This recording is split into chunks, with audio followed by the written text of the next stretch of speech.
I want to take some time to talk about a bit of a difficult subject now, well, a really difficult subject. I want to talk about suicide.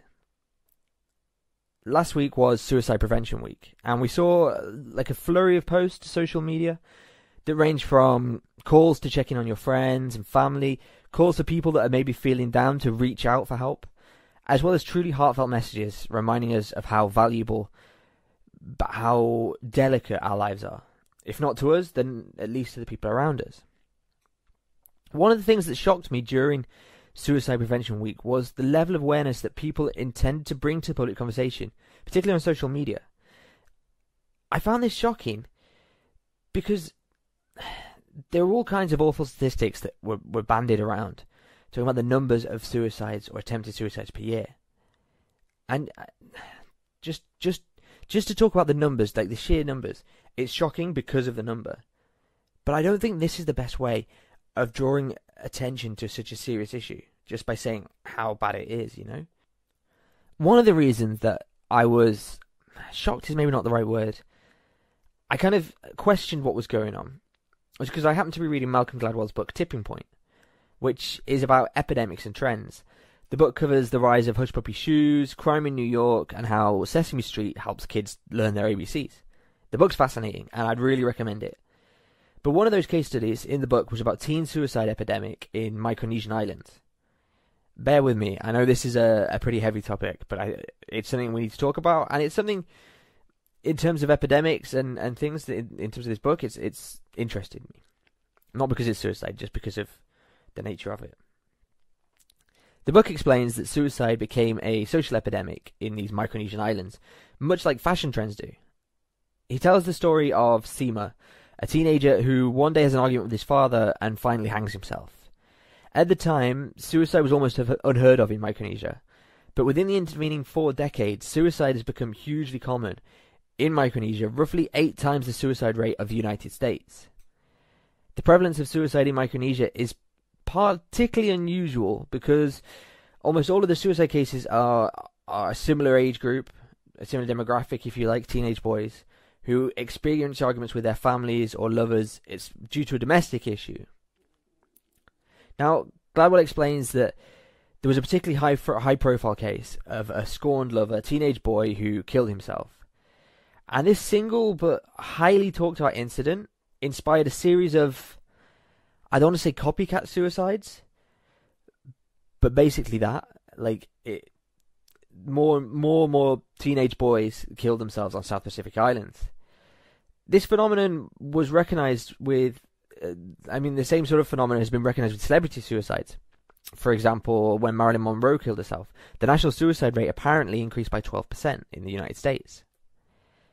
Now, what's the explanation for this? Well, in the book, Gladwell writes about a study where headlines were correlated with incidences in the following days. He writes, stories about suicides resulted in an increase in single car crashes, where the victim was the driver. Stories about suicide murders resulted in an increase in multiple car crashes, in which the victim included both drivers and passengers. Stories about young people committing suicide resulted in more traffic fatalities involving young people, whereas stories about older people committing suicide resulted in more traffic fatalities involving older people. And these patterns have been demonstrated on many occasions and all over the world. News coverage of a number of suicides by self-immolation, for example, in England in the late 1970s, prompted 82 suicides by self-immolation over the following year. So it's a clear phenomenon, and Gladwell writes that the instances, they don't necessarily inspire suicide, or at least not consciously, but instead they give a kind of unconscious permission. He writes that this permission given by the initial act of suicide, in other words, it's not an invitation to the vulnerable, but more like a highly detailed set of instructions specific to a certain people in certain situations who choose to die in certain ways. It's not a gesture, it's almost like speech.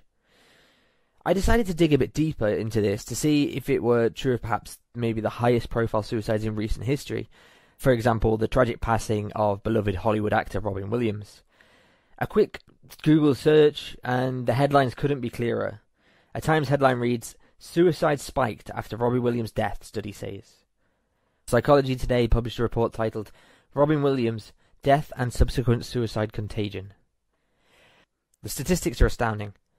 with a study revealing that the widespread media coverage may have contributed to a 10% increase in suicides. A study by David Fink, a doctoral candidate in epidemiology at the Columbia University Mailman School of Public Health, says, when you looked at the data, you didn't need statistics to see that something happened. It says you see this very large spike in August and you can just tell that something's off. Whilst the research doesn't prove that William's death and the resulting news coverage and social media response caused this spike in suicides, a number of parallels suggest that it at least played a part, Fink says. For one thing, the jump was particularly significant among men ages 30 to 44, a demographic similar to that of the actor, and a disproportionate number of the victims also died by strangulation, as many news outlets reported that Williams did, according to the study. It's for this very reason that the World Health Organization has guidelines for responsible reporting on suicides, so not to divulge too many details or even offer justification, and to not sort of inspire this kind of reaction. The guidelines were apparently strayed from, shall we say, reporting on Robin Williams. In even more recent history, the Netflix show 13 Reasons Why came under fire as it allegedly inspired teen suicide. Now, I watched the first two series in the show. The third one's just come out. Honestly, I didn't particularly enjoy it. I wouldn't recommend it, but I know it's wildly popular. But I watched the show, and I believe that it was firmly against bullying, and it tried to encourage us all to be kinder to one another, with suicide kind of shown as this desperate last resort after a truly appalling series of incidents that bring the protagonist to this point where she takes her life, in a very graphic scene, in fact. And I remember reading really, really skeptically reports that criticised the show, saying that it may inspire teens to take their lives. Even if it didn't inspire them, I hadn't considered that this permission that Gladwell talks about in Tipping Point, that he may have unconsciously given to struggling teenagers. And let's be honest, when we're teenagers, we all struggle at some point in some way or another. Maybe we exaggerate our problems as such because of a TV show. I don't know. It is true, though, that the reports almost a 30% increase in teen suicides after the show's launch. After the criticism, Netflix added a viewer warning card before the first episode, and they also added this language publicising the website 13reasonswhy.info, which offers resources for people contemplating suicide.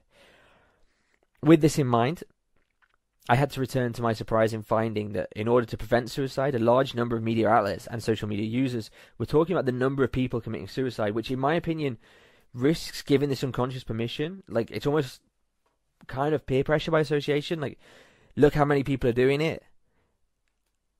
There's your unconscious permission. I don't know. There's something that really doesn't sit well with me about it, with this knowledge about this. I'm by no means an expert, so I tried to do some research and looked it up. I don't know. There does seem to be very little scientific evidence that media campaigns do reduce suicide, and in fact there's mounting evidence that they don't.